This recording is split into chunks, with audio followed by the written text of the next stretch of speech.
Welcome mister Vishnu. അങ്ങനെ ഒരുപാട് കാലങ്ങൾക്ക് ശേഷം നമ്മൾ വീണ്ടും കണ്ടുമുട്ടുന്നു. നിന്റെ വരവ് ഞാൻ പ്രതീക്ഷിച്ചിരിക്കുകയാണ്. ഒരു തികഞ്ഞ ക്രിമിനൽ എല്ലാം മുൻകൂട്ടി കണ്ടിരിക്കും രവി. മുൻവിധിയോടെ ഒരു പോലീസ് ഉദ്യോഗസ്ഥൻ അന്വേഷണത്തിൽ ഏർപ്പെട്ടാൽ എങ്ങനെ സത്യം കണ്ടെത്താനാവും? സലീം ഭായിയുടെ മരണത്തിൽ CA മാർട്ടിനോട് വിരോധമുള്ള ഒരേ ഒരു വ്യക്തി നീ മാത്രമാണ്. അതുകൊണ്ട് തന്നെ CI മാർട്ടിനെ ഞാൻ വധിക്കില്ല എന്നറിയാനുള്ള സാമാന്യ ബുദ്ധി നിനക്കുണ്ടെന്നാണ് എന്റെ വിശ്വാസം. നീ കാണിച്ചത് അതിബുദ്ധി. CA മാർട്ടിനെ കൊല്ലുന്നതിനോടൊപ്പം സ്വന്തം അനുയായിയെ കൂടി വധിച്ചാൽ പോലീസ് നിന്നെ സംശയിക്കില്ല എന്നരുതിയോ? കുറ്റം ചെയ്തവനെ കിട്ടിയില്ലെങ്കിൽ കിട്ടുന്നവന്റെ തലയിൽ കുറ്റം അടിച്ചേൽപ്പിക്കുന്ന പോലീസിന്റെ നാറിയ സ്വഭാവം അത് നിനക്കുണ്ടല്ലേ? നിന്നെ വേണമെങ്കിൽ എനിക്ക് ഇപ്പോൾ അറസ്റ്റ് ചെയ്യാം, പക്ഷെ ഞാനത് ചെയ്യുന്നില്ല. നാളെ രാവിലെ ഒരു ഐഡന്റിഫിക്കേഷൻ പേരോടുണ്ട്, നീ അതിന് ഹാജരാവണം. CI മാർട്ടിന്റെ ഭാര്യ അല്ല, അവരിപ്പോഴും നോർമലല്ല. അവരുടെ കുട്ടി ആ 7 വയസ്സുള്ള? അതെ. യഥാർത്ഥ സംഭവങ്ങൾ തിരിച്ചറിയാൻ പ്രായമാവാത്ത ആ കുട്ടിക്ക് ചിലപ്പോൾ എന്നെ ചൂണ്ടിക്കാണിക്കാനാവും. ഞാൻ വരില്ല. CI മാർട്ടിന്റെ ഭാര്യ ഉണ്ടല്ലോ, അവർ നോർമൽ ആകട്ടെ, അവർക്ക് സത്യം പറയാനാവും. വിഷ്ണു, നീ ഞാനും തമ്മിൽ പിരിഞ്ഞിട്ട് ഒരുപാട് വർഷങ്ങളായി. കാലത്തിന്റെ ഒഴുക്കിൽ പലതും അറിയുകയും ഒരുപാട് വളരുകയും ചെയ്തു. ഇന്നും എന്റെ മനസ്സിൽ എന്റെ സഹപാഠിയായ കൊച്ചു വിഷ്ണു തന്നെയാണ് നീ. എന്നിരുന്നാലും എന്നെ അടക്കമുള്ള സാധാരണക്കാരെ നിയമത്തിന്റെ പരിധിക്കുള്ളിൽ നിന്ന് സംരക്ഷിക്കാൻ ഉത്തരവാദപ്പെട്ട ഒരു പോലീസ് ഓഫീസർ കൂടിയാണ് നീ. നിയമവും പരിധിയൊന്നും എന്നെ ആരും പഠിപ്പിക്കണ്ട. കോഴിയെക്കട്ടവന്റെ തലയിൽ പൂട കാണും.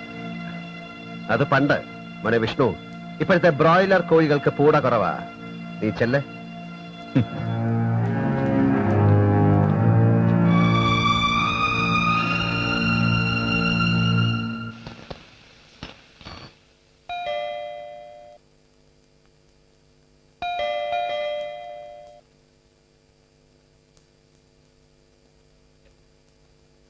മിസ്സിസ് പാർവതി മേനോൻ, പാർവതി മേനോൻ, ഇവിടെ ഇവിടെ വരൂ.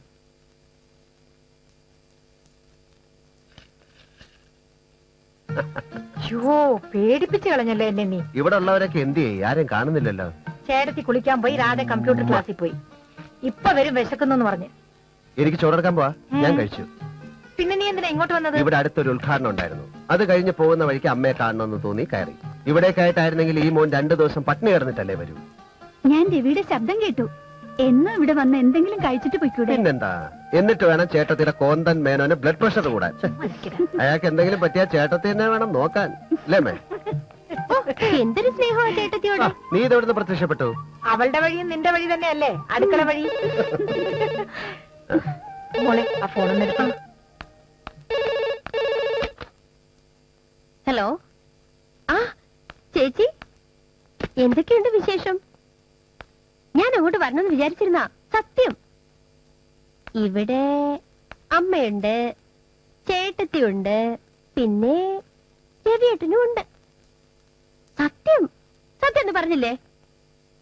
ഇവിടെ ഉണ്ട്, ഇപ്പൊ കൊടുക്കാം. ആരാ? കമലയാ? ഇങ്ങനെ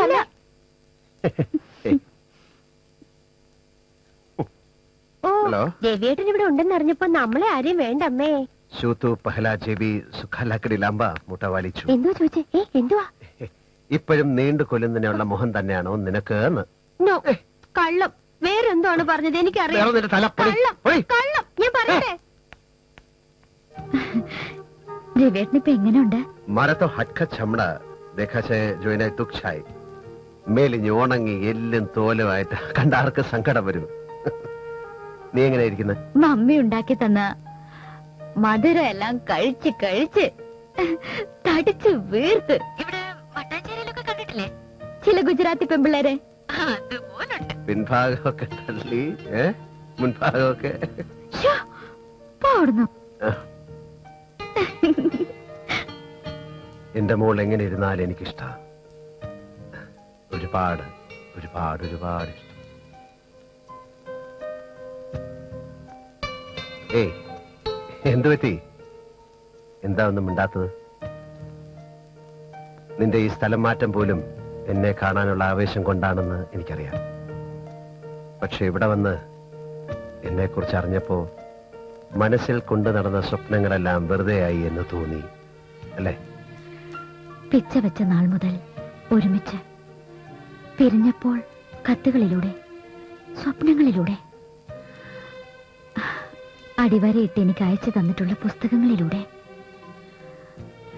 ഒരുപാട് ഒരുപാട് നമ്മൾ അറിഞ്ഞില്ലേ? ഞാൻ എത്തിച്ചേർന്ന ഇടങ്ങളും ആയിത്തീർന്ന അവസ്ഥകളൊക്കെ കാണുമ്പോ വീണ്ടും ഒന്നിൽ നിന്ന് ആരംഭിക്കണമെന്ന് തോന്നുന്നുണ്ടോ നിനക്ക്? ജീവിതം ഒന്നല്ലേ ഉള്ളൂ രവിയേട്ടാ. സംഭവിക്കുന്നത് പോലെ സംഭവിക്കട്ടെ.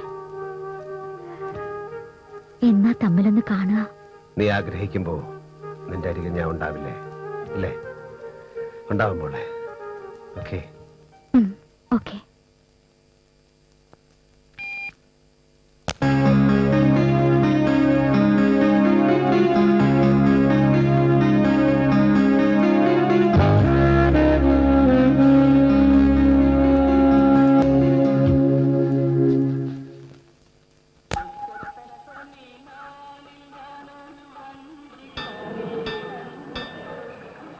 ഹലോ.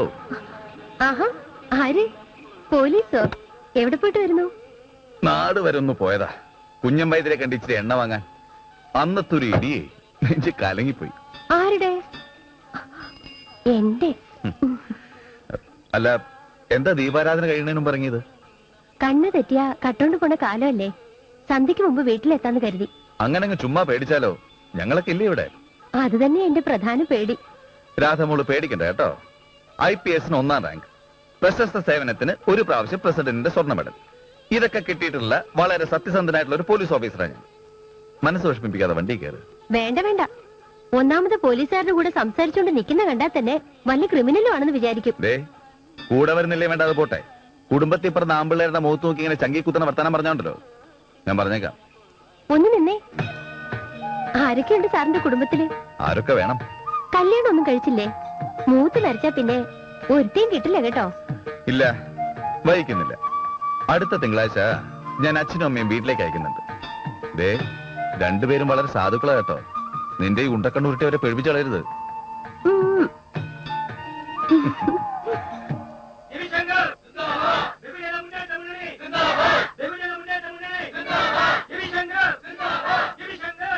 ഈ നഗരത്തിന്റെ ചൂടും ചൂരും പെട്ടെന്നൊരു ദിവസം ഉപേക്ഷിക്കുവാൻ ഈ തെരുവിന്റെ ഭാഗമായി തീർന്ന നിങ്ങൾക്ക് ബുദ്ധിമുട്ടാണെന്ന് എനിക്കറിയാം.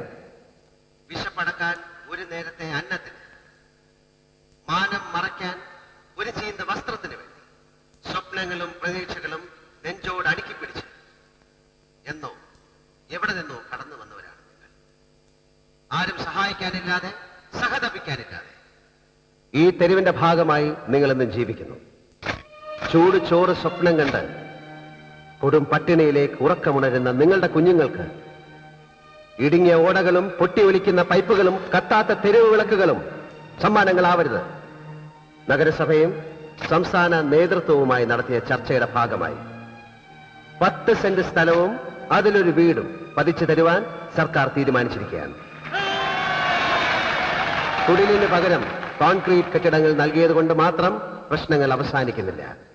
കൂടുതൽ പേർ നഗരത്തിലേക്ക് വീണ്ടും കുടിലുകൾ കെട്ടാനെത്താതിരിക്കണം. മഹാത്മജി വിഭാവനം ചെയ്ത പോലെ ഗ്രാമങ്ങളിൽ നമ്മുടെ ഇന്ത്യ മരിക്കാതിരിക്കണം.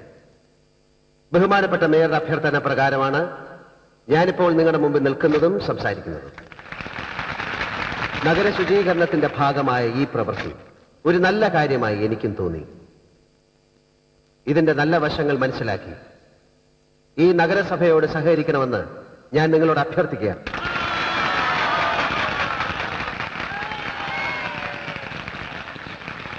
രവിയേട്ടനല്ലാതെ ദേവേന്ദ്രനൊപ്പം മുത്തുപെട്ട് വന്ന് പറഞ്ഞാലും അവന്മാര് സമ്മതിക്കും. കാര്യങ്ങൾ പറഞ്ഞു കൊടുക്കണം, അവർക്ക് മനസ്സിലാവും.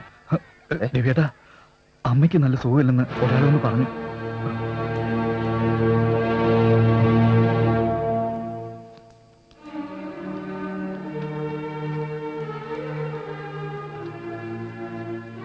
അമ്മേ, എന്ത് പറ്റി? സുഖമില്ലേ? ചെറിയൊരു തലയിറക്കം. ആരാ ഇത്ര വലിയ കാര്യാക്കിയത്? ഞാൻ തന്നെയാ. ബഹുജന മുന്നണിയുടെ മുന്നേറ്റത്തിന്റെ ഇടയിൽ നിന്ന് ഇവനെ ഒന്ന് തനിച്ച് കിട്ടുമെന്ന് അറിയണമല്ലോ.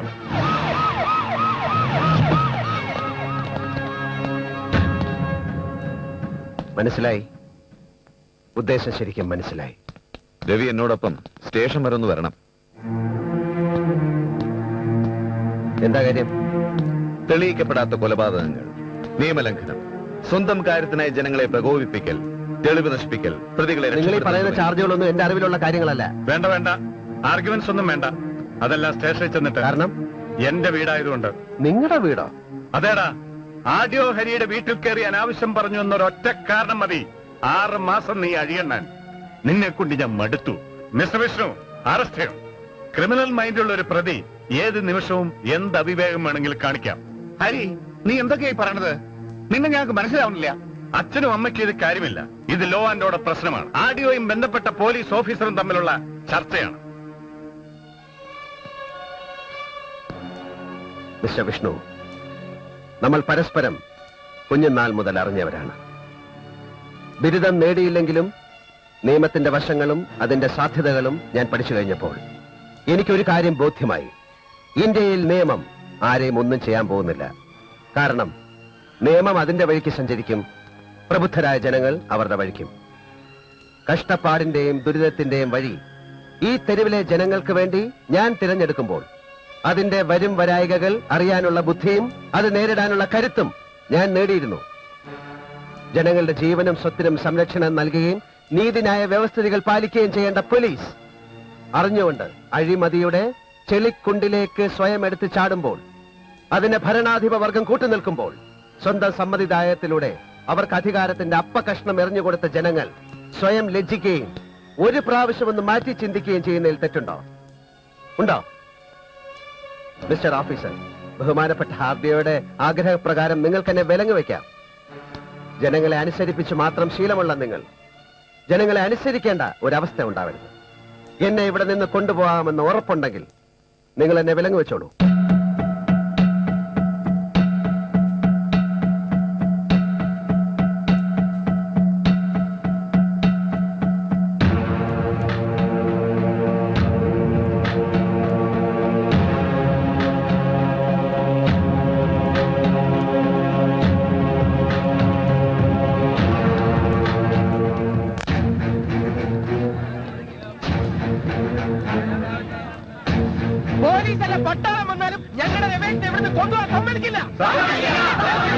ഞങ്ങൾക്ക് വേണ്ടി മരിക്കാൻ തയ്യാറാവുന്ന ആൾക്ക് വേണ്ടി ഞങ്ങളും മരിക്കും.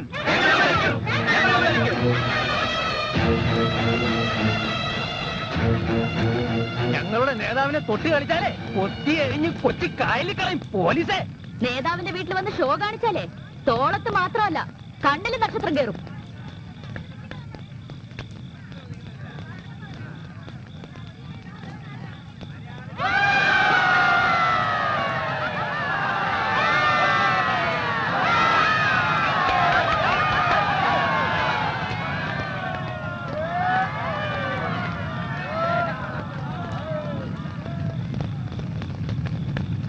മേലാളന്മാരുടെ ഉത്തരവ് ശിരസ വഹിക്കാൻ വിധിക്കപ്പെട്ട നിന്നെ പോലുള്ള കീഴ് ഉദ്യോഗസ്ഥന്മാർക്ക് തലച്ചോറിന്റെ ആവശ്യമില്ല.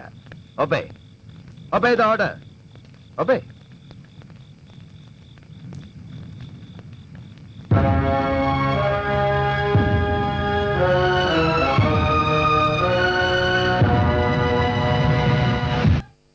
കേവലം ഒരു തേർഡ് റേറ്റ് ക്രിമിനലിനെ അറസ്റ്റ് ചെയ്യാൻ പോലും കഴിയാത്ത താനൊക്കെ എന്തിനാണോ ഈ യൂണിഫോം ഇട്ട് നടക്കുന്നത്?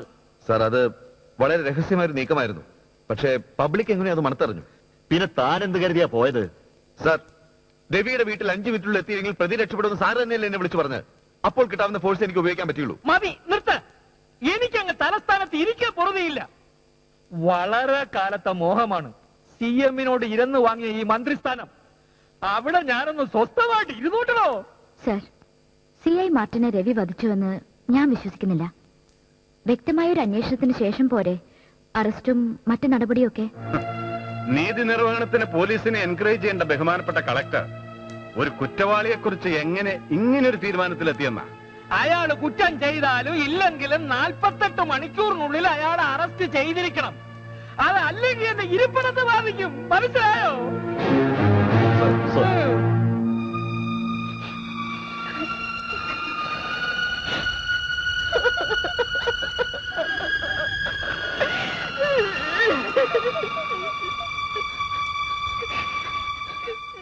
മേസ്ത്രിയുടെ ചിതയെരിയുമ്പോൾ തോളിൽ തട്ടി ആശ്വസിപ്പിക്കാൻ സ്നേഹിതന്റെ അരികിൽ രവിശങ്കരം ഉണ്ടാകും, അല്ലെ? റൈറ്റ്. അവന്റെ അമ്മയുടെ ബഹുജന മുന്നേറ്റ മുന്നണിയുടെ കോട്ടയ്ക്ക് പുറത്ത് അവനെ തനിച്ചു കിട്ടാവുന്ന ഏറ്റവും നല്ല അവസരം. അധോലോകങ്ങളുടെ നായകൻ, the great underworld don Shri Ravishankar കൊല്ലപ്പെട്ടു. നാളത്തെ പത്രത്തില് മുൻ പേജിൽ തനിക്കത് വായിക്കാം. പല വഴിക്ക് ഞാൻ നോക്കി മടുത്തു. ഇപ്രാവശ്യമെങ്കിലും രവിശങ്കറിനെ ഒന്ന് ഇല്ലായ്മ ചെയ്തു തരണം. 2 ഷാർപ്പ് ഷൂട്ടേഴ്സിനെ ഞങ്ങൾ അറേഞ്ച് ചെയ്തിട്ടുണ്ട്. ആൾക്കൂട്ടത്തിനിടയിൽ രവിശങ്കറിനെയും കാത്ത് അവരുണ്ടാവും. അവരുടെ കൂടെ നിങ്ങളുടെ ആൾക്കാരും ഉണ്ടാവണം. പോലീസുമായുള്ള ഒരു എൻകൗണ്ടറിലാണ് ഇത് സംഭവിച്ചതെന്ന് പത്രക്കാർ എഴുതും.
രവി എവിടെ? അമ്മയും രാധയും ഞങ്ങൾ എല്ലാവരും ഇവിടെ ഉണ്ടോച്ചാ.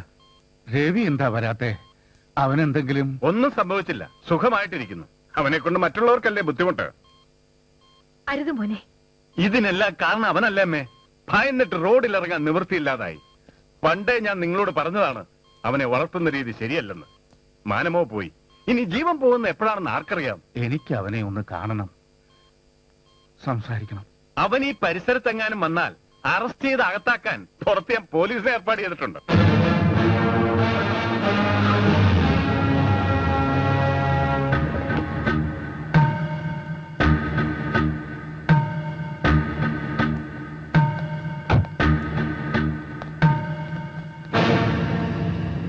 രാവിലെ ഞാൻ അച്ഛനെ പോയി കണ്ടിരുന്നു.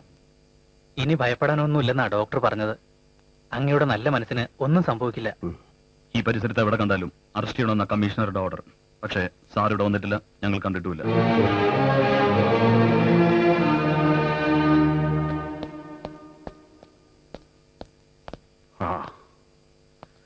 മറ്റുള്ളവരെ കൂടി കൊല്ലിക്കാൻ ഇറങ്ങിയതാണോ നീ?